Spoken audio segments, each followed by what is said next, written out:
할렐루야. 할렐루야.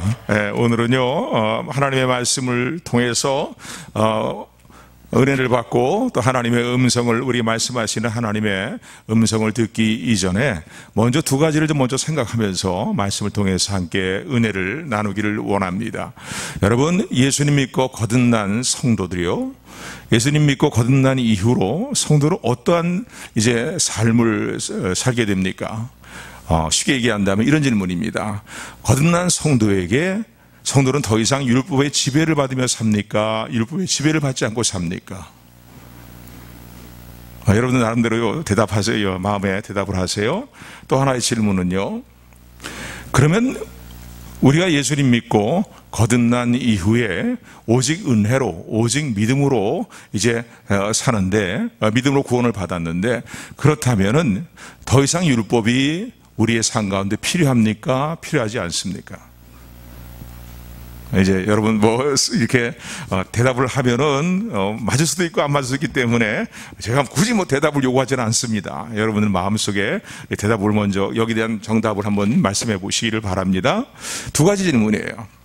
거듭난 성도, 구원받은 성도들이에요. 구원받은 성도들은 이제 누구의 지배하에 사냐 이거예요. 무엇의 지배하에 사느냐? 율법의 지배 아래에 있느냐? 율법의 통제 아래에 있느냐? 율법의 지배 아래에 있는 것이 아니다. 둘 중에 하나. 또 하나는 거듭난 이후에, 믿음으로의 거듭난 이후에 더 이상 믿음으로 거듭났으니까 우리의 삶에 율법이 필요합니까? 필요하지 않습니까? 이 두 가지 질문을 이제 오늘 본문의 말씀을 통해서 우리가 말씀하시는 하나님의 음성을 듣는 저 여러분들이 되기를 주님의 이름으로 축원을 드립니다. 우리 이미 정답을 이미 다 말씀을 이제 해서 나름대로 다 정답을 다 알고 계시죠. 우리가 거듭난 이후에 쉽게 1번 질문에 대한 답을 말씀드린다면요, 율법의 지배 아래 살고 있는 저희들이 아닙니다. 율법의 통제 아래 우리가 살고 있지 않아요. 또 하나, 두 번째 질문에 대한 답은 무엇이냐면요, 우리에게 그러나 그럼에도 불구하고 우리가 믿음으로 구원을 받았고 오직 하나님의 은혜로, 믿음도 하나님의 은혜로 주신 선물이니까요, 은혜로 우리가 구원을 받고 거듭났지만은, 구원의 확신을 가지고 살아가지만은 이제 더 이상 우리에게 율법이 필요 없는 것이 아닙니다. 우리에게 성경은 분명히 율법이 필요하다고 말씀하고 계세요. 그래서 로마서 3장 21절의 말씀 보면 이렇게 말씀하고 계세요. 로마서 3장 21절의 말씀 보면은 마지막 절의 말씀 보면 이렇게 말합니다. 그런즉 우리가 30절부터 말씀을 제가 읽을게요. 할례자도 믿음으로 말미암아 또는 무할례자도 믿음으로 말미암아 의롭다 하실 일은 하나님은 한 분이시니라. 그런즉 우리가 믿음으로 말미암아 율법을 폐하느뇨? 믿음으로 구원받았으므로 율법을 폐하느뇨? 그럴 수 없느니라. 도리어 율법을 굳게 세우느니라. 이렇게 말씀하고 있습니다. 오늘 본문의 말씀은요, 7장 1절부터의 말씀을 보면 1절부터 3절까지의 말씀은 이제 우리가 더 이상 율법의 지배 아래 있지 않다. 율법이 우리에 대해서 정죄하고 우리에 대해서 이제 심판함으로 말미암아 그 율법의 지배 아래 우리가 있는 것이 아니다라는 사실을 말씀하고 있습니다. 쉽게 얘기한다면은 율법과 나는 이제는 어떤 구원의 문제에서는 상관이 없는, 구원받는 문제에 대해서는 상관이 없는 관계라는 거예요. 전에는 율법을 지키지 않으면은, 예수님을 내 마음에 영접하기 이전에는 율법을 지키지 않으면은 하나님의 계명과 율법에 따라서 우리가 범한 죄에 따라 정죄를 바르고 심판을 이르는 그런 이제 존재가 되고 말았습니다. 그러나 이제는요, 예수 그리스도를 믿음으로 말미암아 이런 모든 죄의 정죄와 심판에서 우리가 벗어났을 뿐만 아니라 이후에 우리가 살아가는 삶의 일들은요, 율법의 지배를 받으며 살아가는 게 아니에요. 그 관계를, 또 율법이 더 이상 우리에게 죄를 지으면 정죄하고 심판을, 효력을 더 이상 발생할 수가 없어요. 그 권세를 가지고 우리를 막 휘두를 수 있는 그런 이제 율법의 권세와 효력이 다 사라졌다는 사실을 우리는 분명히 깨달아야 됩니다. 그래서 두 가지 이유를 가지고 우리가 더 이상 거듭난 이후에 율법의 지배 아래 있지 않다라는 것을 이제 결혼 이야기를 통해서 부부간의 어떤 이야기를 통해서, 관계를 통해서 오늘 1절부터 3절은 아주 쉽게 설명을 하고 있습니다. 그래서 1절부터 우리 3절까지 말씀 같이 뜻을 내가면서 합독합니다. 1절부터 3절까지 시작. 형제들아, 내가 법 아는 자들에게 말하노니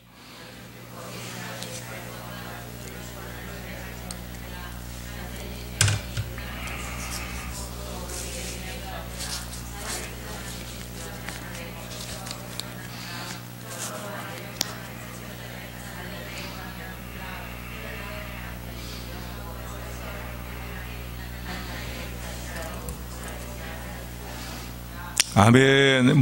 하나님이 우리 주신 율법과 우리와의 관계도 그렇지만은요, 성도와의 관계도 그렇겠지만은요, 일반적인 법에 어떠한 예를 들어서, 세상의 법의 예를 들어서도, 정당한 법들, 올바른 법들의 예를 들어서도, 이제 오늘 1절은 그렇게 설명합니다.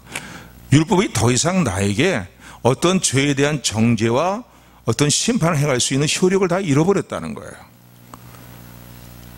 왜냐하면 내가 죽었기 때문이에요. 예수를 믿는 그 순간에 예수님과 연합됐다. 예수를 믿는다는 건 예수님과 연합되는 것을 의미하고, 연합되는 것은 곧 그것을 이 믿음의 표징으로 나타나는 게 뭡니까? 신앙생활의 표징으로 나타나는 건 세례를 받는 것이거든요. 세례 자체가 우리를 구원을 주는 건 아니지만은 우리가 믿음으로 구원받았다는 것을 표시로서 치르는 의식이 바로 세례이거든요. 그런데 우리 6장에서, 로마서 6장에서 살펴본 내용입니다. 어떤 내용입니까? 세례로 말미암아 주님과 연합이 되었다는 거예요. 예수 그리스도를 믿음으로 연합이 되고, 세례로 말미암아 주님이 연합이 되었는데, 어떻게 연합이 됐냐면 영적인 연합을 이루고 있는 것을 모습으로 영적인 연합을 설명하고 있습니다. 예수님을 내 마음에 영접하는 순간 예수님과 함께 어떻게 해요? 예수님과 함께 내 지난날의 옛사람은 죽었다는 거예요. 육신을 가지고 살아가는 지난날의 옛사람은 죽었다는 거예요. 그리고 예수님과 함께 일으켜 세움을 받아서 다시 새로운 사람으로 거듭났다는 것을 이제 6장에서 설명하는 내용들을 살펴봤습니다. 그래서 예수와 함께 죽고 예수와 함께 연합된 모습으로 부활하는 것, 살아난 것, 또 새로운 피조물로서 다시 살아난 것. 이거 오늘 저와 여러분들 삶 가운데 지금 이루어지거든요. 부활은 아직 안 이루어졌지만요, 저와 여러분들의 삶 속에 지금 이미 이루어진 일들입니다. 진정으로 저와 여러분들이 예수님을 영접하고 있다면 예수님과 함께 연합되어서 영적으로 옛사람은 이미 죽은 거예요.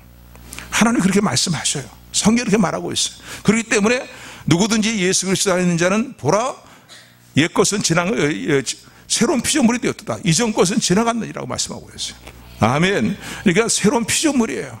예수님과 함께 옛사람은 이미 죽었어요. 육신을 가지고 죄악 가운데 살았던 옛사람은, 또 죄 많은 육신의 몸을 지니고 살고 있던 옛사람은 예수님과 함께 십자가에 이제 영적으로 이제 그렇게 성경은 설명합니다. 죽었다고 말하고 있어요. 주님께서 2000년 전에 십자가에 죽으셨는데 내가 어떻게 죽어요? 죽지도 않았는데, 이렇게 얘기하실지 모르겠는데 영적으로 볼 때는 이미 죽었다는 거예요. 그리고 예수님을 영접함으로 말미암아 예수님이 부활하신 것 같이 우리가 새로운 생명으로, 거듭난 생명으로, 새로운 피조물로서 우리 일으켜 세움을 받았다는 사실을 기억하시기를 주님으로 축원을 드립니다.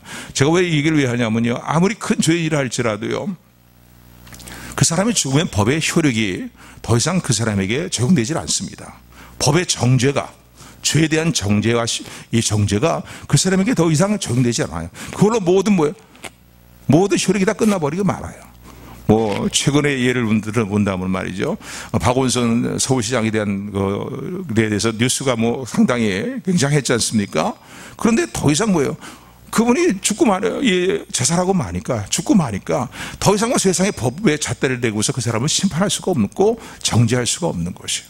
왜? 법의 효력은 죽은 사람에게 효력이 없기 때문이에요.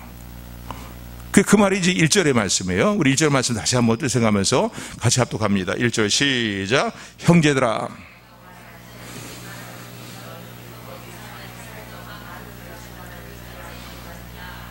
아멘. 그러니까 이것을 우리 신앙생활에 적용해보면 이런 거예요. 아까 말씀드린 예수님을 영접한 순간 나의 옛사람은 예수님과 함께 죄 많은 육신의 몸으로 살아가던 나의 지난날의 옛사람은 예수님과 함께 이미 죽었다는 거예요. 아멘. 예수님이 나의 모든 죄값을 대신 다 치러주셨죠. 그런데 치러주신 것뿐만 아니라 영적으로 볼 때에 예수님과 함께 이미 죽었다고 성경은 선언하고 있어요. 그러니까 더 이상 죄가 우리에 대해서 어떤 효력을 발생할 수가 없는 거죠. 예수님께 죽었고 예수님께 다시 살아났거든요. 우리가 새로운 피조물로서 거듭난 자로서. 조금 전에 부른 찬송을 우리가 부를 때마다 마음이 울컥해지고 감동이 되는 이유는 뭡니까? 십자가 그 위에 나 죽었네. 누구예요? 예수님이 십자가에 못 박히실 때에 이미 나는 영적으로 같이 함께 못 박혀 죽었다는 거예요. 그래서 어떻게 해요? 예수님의 생명이 내 안에 흐르고 예수님이 주시는 소망과 능력이 내 삶 가운데 임히 있다는 거예요. 보라 이전 곳은 지나갔으니 새로운 피조물이 되었다고 말씀하시는 주님의 그 음성, 주님의 선언하시는 그 주님의 사랑의 음성, 능력의 음성으로 말미암아서 더 이상 우리는 옛사람은 죽었고 율법의 정죄함이 우리에게 효력을 발생할 수 없게 됐다는 사실을 기억하시기를 주님으로 축원을 드립니다. 그래서 더 이상 율법이 우리를 지배할 수가 없는, 지배하지 못하는 그런 이제 놀라운 은혜가 우리 이미 있는 것이죠. 죽으로 몸으로 끝나버리면 안 되는데 예수님과 새로운 생명으로 거듭났잖아요. 우리에게서 영원한 생명이 이미 주어져 있는 거예요. 아멘. 두 번째 3절의 말씀은 뭘 의미하냐면요, 3절은 부부간의 관계를 통해 예를 들어서 쉽게 설명을 하고 있습니다. 어떤 부부가 살고 있는데 남편이요 상당히 뭔가 좀 엄격한 사람이고 상당히 이 자신의 이제 부인한테, 배우자에게, 아내에게 상당히 엄격하고 상당히 그냥 까다롭고 말이죠, 막 그런 사람이었어요.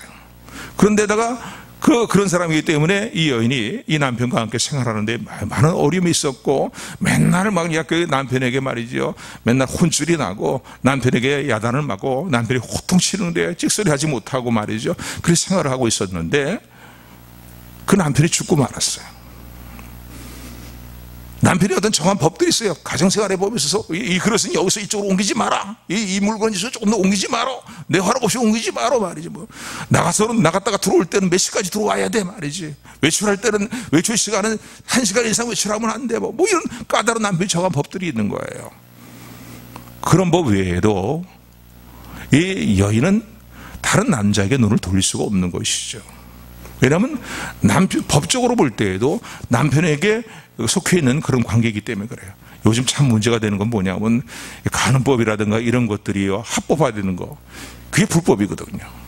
그 일들이 좀 이루어져서 그런데 이런 가치관들이 더 심해지는 게 참 문제인데, 어쨌든 간에 중요한 것은 뭐냐면요, 그 남편이 죽으면은 더 이상 그 남편이 그 아내에 대해서 어떠한 제재하거나 또 정죄하거나 뭐 야단치거나 하는 이런 어떤 효력을 더 이상 발할 수가 없다는 거예요. 왜? 그런 존재가 없어 버렸으니까. 그러니까 이 아내는 어떻게 해요? 그 이후에는 이제 자유몸이 된 거지요. 자유몸이 된 거. 이거 부정한 어떤 의미로 이해하시면 안 돼요. 자유몸이 되었어요. 자유몸이 되기 때문에 이제는 다른 남자를 만나서, 더 좋은 남자를 만나서 다시 결혼 생활을 시작해도 저 부정한 여인이다, 저 음행을 저지르는 여인이다, 그렇게 얘기할 수 없다는 거예요. 남편 살아 생전에 음행을 저지르면은 그건 음행을 저지르는 것이고 부정한 여인이지만은 남편이 이미 죽었어요. 죽고 난 다음에는 더 이상 다른 남자를 만나고 더 좋은 사람을 만나서 연합하여서 결혼 생활을 이룰 때에 그 누구에게 욕먹을 그런 짓이 아니고 또 음부가 되지 않는다라는 것을 오늘 이제 3절에 말하고 있습니다. 이 말을 어떤 의미로, 무엇을 이제 우리에게 쉽게 설명하려고 이 말을 하고 있냐면요, 이런 부부관계를 얘기하고 있냐면은 율법과 우리의 관계가 그렇다는 거예요. 율법이 더 이상 우리에게 어떤 정죄하는 효력을 시행할 수가 없다는 거예요. 왜냐하면 예수님께 십자가상에서 우리의 모든 죄를 다 담당하시고 우리 율법에도 모든 요구사항도 예수님이 다 이루실 뿐만 아니라 율법의 정죄까지도 예수님께서 다 담당하셨기 때문입니다. 아멘. 그 율법의 모든 요구예요. 율법이 요구하는 모든 사항들 뿐만 아니라 주님이 다 이루셨잖아요, 이 땅에서요. 우리 같이 죄 많은 육신의 몸을 입고 이 땅에 오셨지만은 죄를 저지르신 분이 아니거든요. 죄를 짓지 않으셨어요. 성령의 감동과 감화하시고 그 모든 죄를 짓지 않으신, 죄가 없으신 분이에요. 그리고 율법의 모든 요구를 근본적인 정신의 근거에서 그 요구를 다 이루신 분이 우리 주님이신 것을 믿으시기를 주님으로 축원을 드립니다. 그리고 우리가 지은 모든 죄를 대신 담당하시기 위해서 죄 없으신 그 예수님께서 속죄제물이 되어 주셔서 십자가에서 대속해 주신 것을 더욱더 온전한 믿음으로 붙드는 저와 여러분들이 되기를 소원합니다. 무슨 말씀을 드리려고 하냐면요, 율법의 모든 요구가 다 만족하게 채워졌기 때문에 더 이상 이제는 율법이 우리에게 어떤 효력을 발생할 수가 없다는 거예요. 특별히 율법을 지키지 않을 때에, 계명을 지키지 않을 때에 그것이 죄 짓는 거 아니에요. 그런데 그 죄에 대한 대가도 주님이 이미 다 담당을 하셨어요. 치르셨어요. 그리고 그 율법 요구하는 그 모든 우리 삶의 모습을 예수님께서 온전히 다 이루셔서 예수님이 이루신 의로운 모든 삶의 일들을 예수를 믿는 순간 우리에게 전가시켜 주셨잖아요. 아멘. 그게 하나님의 의입니다. 아멘. 아멘. 그렇기 때문에 율법이 더 이상 우리의 효력을 발생할 수 없는 거예요. 그 까다롭고 호통치는 그 남편 말이에요. 못 살게 구는 그 남편이 죽으면은 어떻게 해요? 오 자유 오 이건 부정한 의미로 생각하시면 안 되고요. 쉽게 설명하기 위해서 지금 예를 부부관계 예를 든 거예요. 아멘. 아멘. 그러니까 더 이상 율법이 우리를 지배할 수가 없다는 거예요. 더 이상 우리 율법의 지배하에 들어가지 않는다는 거예요. 이 사실을 믿으시기를 주님의 이름으로 축원을 드립니다. 아멘. 아멘. 그래서요, 이 로마서 6장 14절을 우리가 6장에서 살펴봤지만은요, 6장 14절의 말씀을 우리 다 같이 합독합니다. 14절, 15절 말씀, 6장 14절, 15절 말씀 우리 같이 합독합니다. 시작. 죄가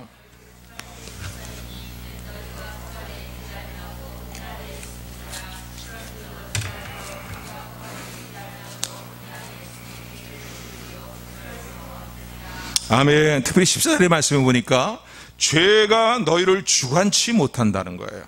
그 이유는 너희가 율법과 계명 아래 있지 않다는 거예요. 뭐뭐 아래 있다는 건 누구의 지배 아래 있다는 거 아니에요. 그죠? 누구의 다스림과 통제 안에 있다는 거 아니에요. 지배 아래 있다는 거 아니에요. 그런데 죄가 더 이상 우리를 주관하지 못하는 이유가 무엇이냐면은 나중에 다음 주에도 이 말씀을 살펴보기 전에 죄와 율법은요 아주 미묘한 아주 관계를 맺고 있어요.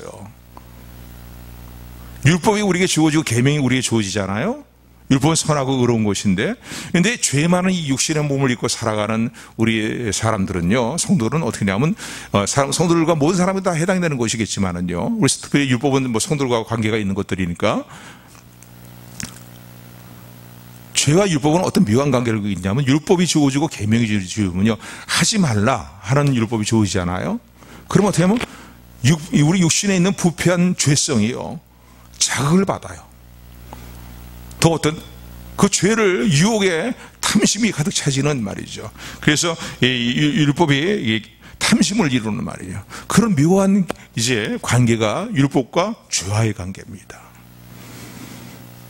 쉽게 얘기한다면요, 전에도 여러분 그런 말씀을 드렸지만요, 우리가 주님의 십자가의 보혈을 정말로 감사하며 감격하면서 참되게 붙들려면은 뭔가 하나님의 계명과 율법대로 먼저 우리 삶 가운데 시행되어야 될 일이 있어요. 그 뭐냐면 하나님 뜻대로 계명대로 뭔가 살아봐야 되겠다라고, 그리고 이제 그 작정을 하고 결단을 하고서 그렇게 올바르게 사는 일들을 매 순간순간 결단해 보는 거예요.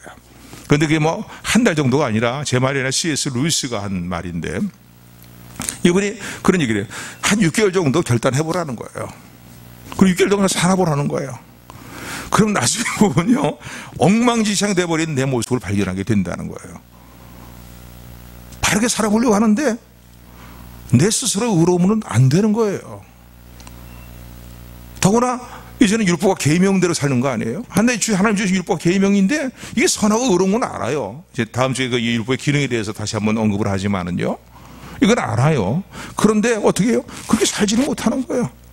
죄 많은 육신의 몸을 가지고 살아가기 때문에 내 스스로의 의로움으로는 그것을 온전히 지키지 못하는 거예요.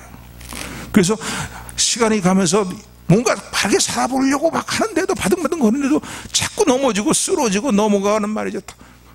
그런 이제 상황이 이르게 되고 결국은 죄인된 모습으로 또 다시 설 수밖에 없는 우리들의 모습을 발견하게 됩니다.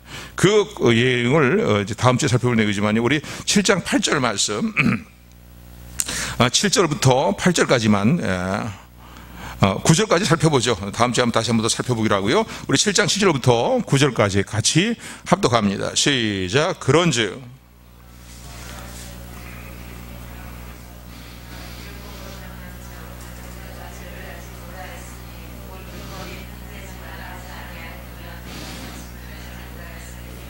그러나 죄가 기회를 타서 계명으로 말미암아 내 속에 각양 탐심을 이루었나니 이는 법이 없으면 죄가 죽은 것이니라.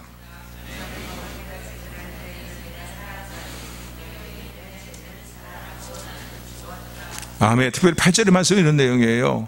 하나님의 계명과 율법이 내 마음에 있고 내 마음에 내게 주어지게 되었을 때에, 그렇게 내 스스로의 의지를 가지고 살려고 할 때에 이 죄와 율법에게 하는 묘한 이제 관계로서의 반응을 나타낸다는 거예요. 그 율법과 계명이 으로 말미암아서 내 속에 있는 죄성이요 자극을 받는다는 거예요. 이게 참 묘하죠. 이게 좀 이해하기 좀 어렵다고 생각하지 마시고요. 우리 생활 속에 곰곰이 살펴보면요 늘 체험되는 일들이에요. 기회를 타서 기회를 타서 뭐 성령 충만하고 또 주변의 사람들이 나를 뭐 다 보고 있고 뭐 이럴 때에는 좀 덜하죠. 그런데 너 혼자 있는데 누가 너를 아냐? 누가 보냐? 또 아니면은 너 그런 죄성을 이 죄로 실행할 수 있는 어떤 그 상황들이 주어지게 되었을 때에 기회를 봐갖고서 말이에요. 어떻게 해요? 율법은 선한 것이에요. 이런 것을 하는 기능은 아닌데 죄와 율법의 관계는 그렇다는 거예요. 그래서 우리의 육신의 더러운 정욕들을, 탐심들을 자극한다는 거예요. 이 죄와 율법의 관계인 거예요. 지금 뭐 제 말이 아니라 하나님 말씀이 얘기하고 있는 것이니까요. 하나님 너무나 잘 알고 계시는 하나님 아니에요. 그래서 그 율법으로 말미암아 내에 있는 가장 탐심을 자극시키고 일으켜 세워서 결국은 죄를 짓는 자리로 나를 나가게 만든다는 거예요. 여기다 해결책은 이제 다음 주에 또 다음에 살펴보겠지만은요. 그렇다는 거예요. 그러니까 우리 오라 나는 곤고한 사람이로다. 공고한자로다. 누가 이 사망의 몸에서 나를 구원해 줄 거라고 그렇게 우리 절규할 수밖에 없는 상황이 된다는 거죠. 괴롭죠. 괴로운 거예요. 뭔가 하나님 뜻대로 살아보려고 하는데 말이죠. 내 스스로의 의로는 안 되니까요. 그러므로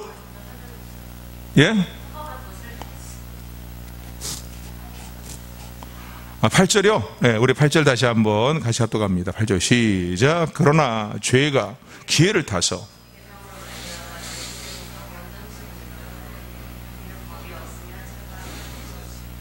아멘. 그러니까 조금 전에 말씀드린 거예요.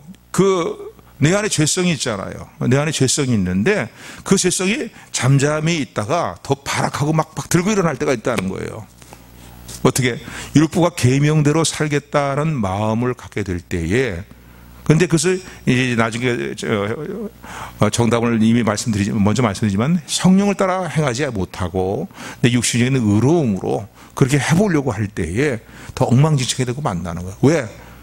그 법 때문에, 그 법으로 인하여서. 왜? 법을 지키지 않으면 어떻게 심판과 정죄에 이르잖아요. 그러니까 죄성을 더 자극시키고 죄성이 막 확 들고 일어나도록 그렇게 역사하는 묘한 영적인 모습이 있다는 거예요. 그래서 결국은 생명에 이르게 해야 될 그 선한 율법이 오히려 나로 하여금 사망에 이르는 결과를 가져온다는 게 10절의 말씀이에요. 네, 오늘 뭐 설교가 길어지니까 궁금한 분들은 예배 끝나고 난 다음에 개인적으로 좀 더 물으시면 될 것 같습니다. 이게 조금 생각해야 될 부분들이 있고 우리 생활 속에서 체험하는 부분들을 다시 한번 돌이켜보면서 이렇게 생각해야 될 부분들이 있기 때문에 그래요. 그런데 결코 어려운 거 아니에요. 자, 그래서 그런 상황인데 이제 어떻게 해요? 우리가 법 아래 있지 않다는 거예요. 로마서 6장 14절에 보면은 법의 지배 아래 있지 않다는 거예요. 법의 지배 아래 있지 않고 예수님 믿고 거듭난 이후에는 우리 모든 죄를 용서받았을 뿐만 아니라 법이 더 이상 우리를 지배할 수 있는 그런 효력을 더 이상 발할 수가 없는 거예요. 행할 수가 없는 거예요. 왜냐하면 예수님께서 모든 율법의 요구를 다 만족시키셨기 때문입니다. 아멘. 그 이루신 모든 걸 우리에게 믿는 순간 적용시키시고 전가시켜 주셨기 때문입니다. 아멘. 아멘. 마치 남편이 죽으면 그 남편의 법이 더 이상 그 아내에게 효력을 발생할 수 없는 것처럼 율법이 이미 나에 대해서는 다 죽었다는 거예요. 나도 율법에 대해서 죽었다는 거예요. 아멘. 그러므로 율법이 지배하려고 있지 않다는 거예요, 성도는요. 여러분 이걸 기억하셔야 됩니다. 아멘. 아멘. 거듭난 성도, 예수님 믿음으로 거듭난 성도는 더 이상 율법의 지배 아래 있지 않다는 사실입니다.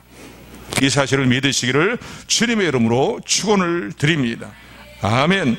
자, 그렇다면요, 또 하나 여러분들에게 이제 묻고 싶은 것은 무엇이냐면은, 그러면은 두 번째 질문으로 들어갑니다. 그러면 거듭난 이후로, 믿음으로, 우리가 거듭난 이후로 이제 구원을 받았는데, 그러면 더 이상 믿음으로 구원을 받았으니까, 예수 그리스도를 믿는 믿음으로 구원을 받았으니까, 전에는 내 스스로의 의로움을 율법을 지킴으로 말미암아 구원에 이르려고 했던 그런 이제 초등학문 선생 아래 있었던 우리의 삶의 모습이었는데, 예수님 믿고 어떻게 해요? 더 이상 율법의 지배 아래 있지 않아요.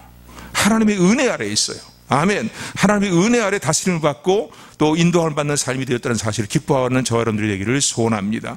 자, 그렇다면은 율법이 더 이상 우리에게 필요하지 않은 거 아닙니까? 여러분 어떻게 생각하세요? 예? 필요합니다. 아까도 이미 제가 말씀드렸죠. 로마 3장 21절에 보면 율법을 폐하느뇨, 아니라는 거예요. 더 굳게 세운다는 거예요. 왜 율법이 필요합니까? 구원받기 위해서는 필요 없어요. 우리가 어떤 우리 구원을 이루는 일들에 있어서는 이미 주님께서 이루신 구원을 믿음으로 우리가 수여받는 것이기 때문에, 우리가 받는 것이기 때문에 더 이상 율법이 우리 구원받는 일에는 상관이 없어요. 쉽게 얘기한다면 율법이 왜 필요하냐? 그 동기와 목적이 달라졌다는 겁니다. 예수 믿고 난 다음에. 예수 믿기 이전에는 구원받기 위해서 내 스스로의 의로움을 가지고 율법을 지키러 발버둥을 쳤어요. 울어도 못하네, 힘써도 못하네, 애써도 못하네. 할 수 없는 죄인이 어찌하니 죽을까 말이지. 아무리 그래봐야 어떻게 할 수가 없다는 거야. 믿으면 하겠네, 주 예수만 믿어서 그 은혜를 심믿고 오직 주께 나가면 영원 삶을 얻네. 아멘. 바로 찬송의 가사 신앙이 왜 그런 고백이잖아요. 근데 그러면은 뭐 율법이 필요 없는 거 아닙니까? 그렇게 얘기할 수 있는데, 필요한 이유는 무엇입니까? 동기와 목적이 달라졌기 때문이라는 거예요. 거듭난 이후에. 율법을 지키는 동기가 어디에 있습니까? 하나님의 은혜와 사랑을 알고 우리 향하신 하나님의 기대가 무엇인지를 우리가 알기 때문입니다. 나 같은 죄인을 구원해 주신 하나님의 기대가 무엇이냐? 우리 디도서 2장 4장 말씀을 종종 우리 같이 말씀을 통해서 은혜를 나누고 묵상하지 않습니까?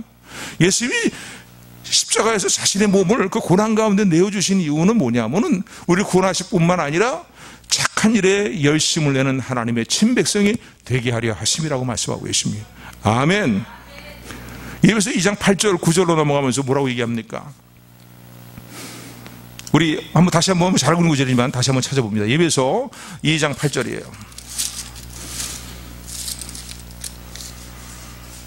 왜 8절부터 10절까지 말씀.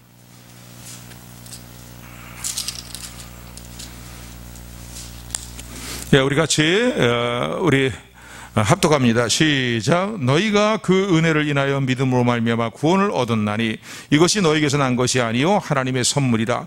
행위에서 난 것이 아니니 이는 누구든지 자랑치 못하게 함이니라. 10절. 우리는 그의 만드신 바라 그리스도 예수 안에서 선한 일을 위하여 지으심을 받은 자니 이 일은 하나님이 전에 예비하사 우리로 그 가운데서 행하게 하려 하심이라. 하나님이 나를 구원하신, 나를 창세전부터 처음부터 택하신 하나님의 뜻을 알기 때문에 이제는 율법을 지켜라는 것이 뭡니까? 선한 일에, 착한 일에 열심을 내는 하나님의 백성 되도록 하시기 위해서, 선한 일 가운데 행하도록 하시기 위해서, 예배서 1장에도 보면 찬송하리로다 하면서 하나님의 예정과 택하심을 쭉 언급하면서 그 첫 번째가 뭐예요? 성부 하나님이 우리를 택하시고 예정하신 건 뭐예요? 예수 그리스도 안에서 흠없고 티 없는 하나님의 자녀로 삼기 위해서. 그러니까 우리를 구원하신 건 어떻게 해요? 단순히 영혼 구원만 끝나는 게 아니라 흠없는 하나님의 자녀, 착한 일에 열심을 내는 자라. 그래서 주님이 이 땅에 계실 때 그 산상수훈을 그렇게 말씀하고 계시잖아요. 너희의 빛을 사람들 앞에 비추어서 너희들의 착한 행실을 보고 사람들이 하나님께 영광을 돌리게 하라는 거예요. 아멘. 아멘. 그런 동기예요. 그러니까 하나님이 나를 택하시고 예수 그리스도의 보혈을 통해서 구원하시고 예수님과 그 옛사람은 십자가에 못 박아 죽고 새로운 새 생명으로서 거듭나게 하신 이유는 무엇이냐면은 그 하나님의 의도를 알고 하나님이 선하신 뜻을 하기 때문에, 하나님을 사랑하기 때문에. 이제는 율법과 율법이 필요한 것이고 율법을 지켜나가는 것입니다. 목적이 또 다르잖아요. 구원받는 목적이 뭐예요? 하나님의 의도를 알기 때문이고, 율법을 지키는 목적이 뭡니까? 구원받기 위해서가 아니라 하나님이 날 구원하신 하나님의 선하신 기대가 무엇인지를 내가 알고 있고, 또 내 자신에 대해서 직접 생각해 볼 때에도 이제는 정말 예수님의 형상을 닮아가는 거룩한 삶의 성화를 이루어야 되겠다는 목적을 갖게 되기 때문입니다. 아멘. 아멘. 그러니까 동기와 목적이 달라진 것이죠. 율법이 필요하고 율법을 우리 지켜나가는 동기와 목적이 달라졌다는 사실을 기억하시기를 주님으로 축원을 드립니다. 아멘. 그래서 오늘 본문의 말씀을 이렇게 말씀하고 계시는 거예요. 4절부터 5절 말씀 우리 같이 합독합니다. 시작. 그러므로 내 형제들아,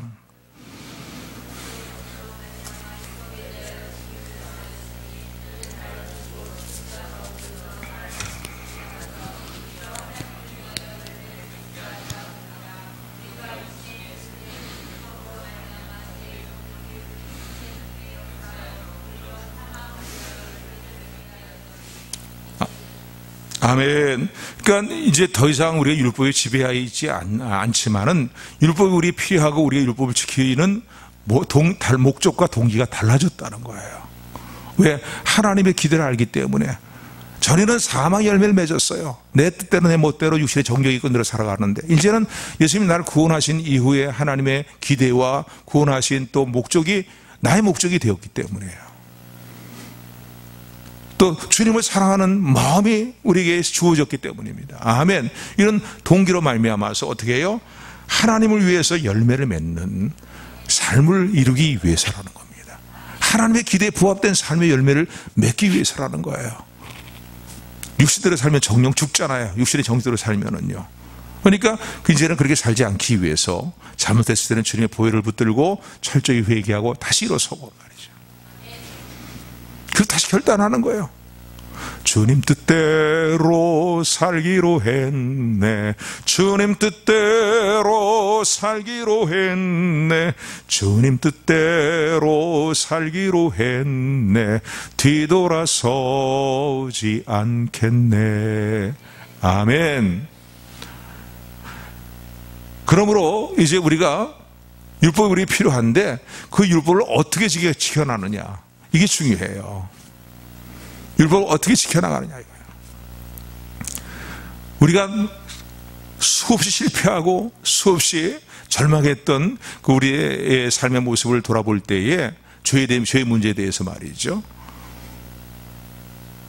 율법을 지켜나가는 것이 율법의 조문에, 율법의 조목조목 항목들 있잖아요. 그 조문에 얽매여 가지고서 야, 이거 안 지키면 하나님께 되게 혼나. 하나님께 되게 매를 맞을 거야. 아니면 구원받지 못해. 구원받으려면 어떻게 율법을 지켜야 되잖아. 율법을 지킴으로 구원을 받고 우리 행위로 구원받는 거 아니야. 이러는 거죠, 결국은요. 그 뭐예요? 율법의 조문 하나하나의 그 조항에 얽매여서, 그래서 그것에 얽매여갖고 하나님을 섬기는 모습이 예수님 믿기 이전의 삶이었다는 거야. 그리고 예수님 믿고 이후에는 그런 삶의 일들을 더 이상 답습하지 말라고 성경 말하고 있는 것입니다. 쉽게 얘기한다면 성령을 따라 행하라는 거예요. 아멘. 성령을 따라, 그래서 제목을 영의 새로운 것으로 하나님을 섬기라는 거죠. 오늘 본문에 있는 말씀이에요. 아멘. 그러니까 이제는 율법의 어떤 조문 항목이 율법은 필요하지. 우리 생활에서 필요하잖아요. 그죠? 필요한데 구원받기 위해서가 아니라, 그런데 더 이상 이제는 우리 삶의 모습이 율법의 어떤 조항에 얽매여갖고 이 조항 안 지키면 벌받아, 이 조항 안 지키면 구원받지 못해, 이런 방식으로 율법을 지키고 하나님을 섬기는 삶의 일들을 이제는 벗어버리라는 거예요. 아멘. 왜? 예수 그리스도라는 자는 결코 이제 정죄함이 없고 율법의 모든 요구와 또 율법을 지키지 않을 때 우리에게 주어지는 정죄를 예수님이 다 담당하셨고 만족하게 모든 것을 다 이루셨기 때문입니다. 아멘. 아멘. 그럼 이제 어떻게 살아야 되겠느냐? 6절을 말씀해요. 우리 6절을 말씀 같이 합독합니다. 시작. 이제는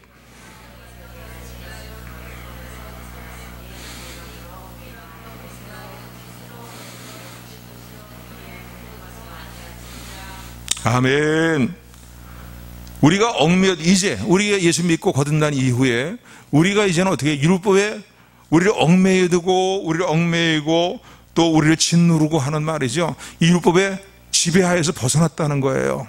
더 이상 하나님과 우리의 관계가 율법으로 우리를 다스리는 관계하고 지배하는 관계가 아니라 이제는 은혜의 관계로 하나님 우리를 다스리고 계시고 있다는 거예요. 아멘. 사랑의 관계가 은혜의 관계이지요. 그러면 이제 어떻게 되겠느냐? 성령의 영의 새로운 곳을 하나님 섬기라는 거예요. 벌 받을까봐, 구원받지 못할까봐, 이런 마음으로 이제 율법을 지켜나가는 게 아니라 율법을 지켜나가는 방식이 달라진 거예요. 이제는요. 그 동기와 목적이 달라진 거예요. 하나님의 기대에 부합된 사람으로 내가 살아야지. 성화를 이뤄나가야 되지. 내가 이러시면 하나님 마음이 얼마나 답답하실까 말이에요. 하나님이 나를 사랑하시고 나를 구원하시는 하나님의 기대에서 내가 얼마나 어긋난 삶의 모습인가 말이에요. 그래서 어떻게 해라고요? 오늘 본문에 보니까 6절에 보니까 영의 새로운 곳으로 섬기라는 거예요. 영의 새로운 곳으로. 여러분 바울 선생을 보면 수없이 바울이 강조하는 생활편에서 강조하는 게 뭐냐면 성령을 따라 행하라는 거예요. 그러면 육신의 욕심을 이루지 아니할 것이라는 겁니다. 아멘. 아멘. 성령의 열매는 사랑과 실학과 화평과 양성과 자비와 충성과 온유와 절제라는 거예요. 그러니까 성령을 따라 행하는 삶을 살아갈 때에 성령을 따라 행하는 삶을 살아가게 될 때에 어떻게 해요? 아름다운 삶의 열매를 맺혀나가게 된다는 거죠. 우리의 심령 가운데 우리의 삶 속에 두 소욕이 항상 싸워요. 항상 갈등이 이른다고 말씀드렸어요. 예수 믿었다고 해서 내 부패한 육신의 더러운 저 수많은 그 정욕들이 다 죄악들이에요. 다 사라진 게 아니에요. 그대로 남아있어요. 그런데 우리의 속사람에 성령이 함께 하시는 거예요. 아멘. 내주에 계시는 거예요. 그래서 항상 우리에게 성령의 소욕을 성령의 감동과 감화로 우리를 인도하신다는 사실을 감사하는 저 여러분들이 되기를 소원합니다. 그렇기 때문에 우리의 이 마음은요 치열한 영적인 전쟁터라고 볼 수 있어요. 매 순간순간 무엇을 따라 행할 것인가? 육신의 더러운 소욕을 따라 행할 것인가? 부패한 소욕을 따라 행하실 것인가? 성령을 따라 율법의 요구를 이뤄나갈 뿐만 아니라 하나님을 섬기는 삶을 살아야 된다는 거예요. 영의 새로운 것으로 살라는 거예요. 예수님 영접하기 전에는 하나님이 무섭고 두려운 존재로만 생각하고 그 말씀을 어기면 이제는 끝장난다, 심판받는다 이런 어떤 생각에 사로잡혔지만은 그런 모습으로 주님을 섬기지 말고 성령의 새로운 것으로 영의 새로운 것으로 하나님을 섬기라는 거예요.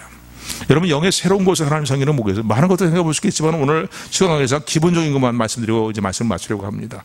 영의 새로운 곳으로 하나님을 섬기는 일 중에 하나는 뭐냐면 제일 중요한 것은 구원관을 영의 새로운 곳을 따라 갖는 구원관을 영의 새로운 곳을 따라가는 그러한 구원관을 가져야 됩니다. 무슨 얘기냐면요. 율법을 지킴으로 하여 내가 구원받고 지키지 않으면 구원받지 못한다. 그런 구원관이 아니라 이제는 예수 그리스도를 믿음으로 말미암아 오직 믿음으로 나의 모든 죄를 다 용서받고 내가 구원받는다는 이 구원관을 더 명확히 하는 것이 영의 새로운 것으로 하나님을 섬기는 우리 삶의 모습이라는 사실을 기억하시기를 주의 이름으로 축원을 드립니다. 아멘. 아멘. 더 나아가서는 율법을 이제 필요하다고 얘기했잖아요. 뭐 중복되는 말씀이겠지만 율법이 필요하다고 말씀했는데 그 이유는 뭐예요? 우리의 삶의 성화를 위해서예요. 삶의 성화죠. 전에는 구원받기 위해서 율법을 지키려고 했어요. 그런데 은혜로 믿음으로 구원이 우리에게 이미 주어졌잖아요. 그러니까 이제는 어떻게 해요? 율법을 지켜나가는 것이 어떻게 해요?